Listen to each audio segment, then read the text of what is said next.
չեմ կարող հիմա թիվը կոնկրետ ասեմ, բայց բազմաթիվ մահեր են եղել սահմանին, բազմաթիվ կրակոցների հետևանքով, բայց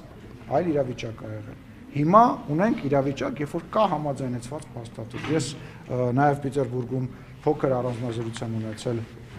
Ադրբեջանի ազգային ժողովի նախագահի հետ եւ պետք է ասեմ, որ ես իմ տպավորություններով ես կարծում եմ, որ որևիցե փակուղու մասին պետք չի խոսալ, չի կարելի խոսալ եւ գործընթացը նաեւ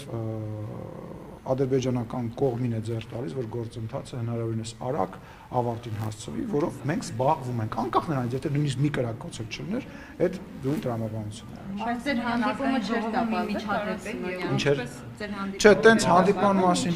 հանդիպման մասին չի խոսքը, մենք ժամերով նիստի ենք մասնակցել եւ իրար կողմ նստած ենք եղել, հա եւ տարբեր հարցեր ենք քննարկել, տարբեր հարցերի շուրջ խոսել ենք,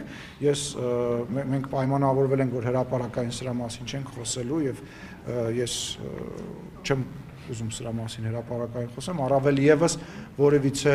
նոր եւ դարակազմիկ բան չկա, այլ չեմ ասում, որ այդ ֆորմատում մենք որևիցե բան ոչ որոշում ենք, ոչ որոշելու մոտ խոսակցությունա տեղի ունեցել, բայց ես շփման տպավորությունով եմ ձեր հետ կիսվում, ինչպես նաեւ մեր երկու, այսպես ասած, կոլեկտիվների շփման մասին եւ առաջիկայում հանդիպում նախ Ես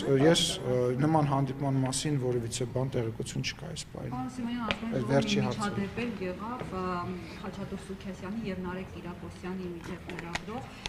Խաչատուր Սուքիասյանը հաճախ է այսպես շատ բուրն էմոցիոնալ վիճակում գտնվում, գոռգոռում, ձայնի տոնը բարձրացնում, բայց այդ կոնկրետ այդ հարցազրույցի ժամանակ Նարեկ Կիրակոսյանը դեռ որևէ հարց անգամ չէր հասցրել հնչեցնել։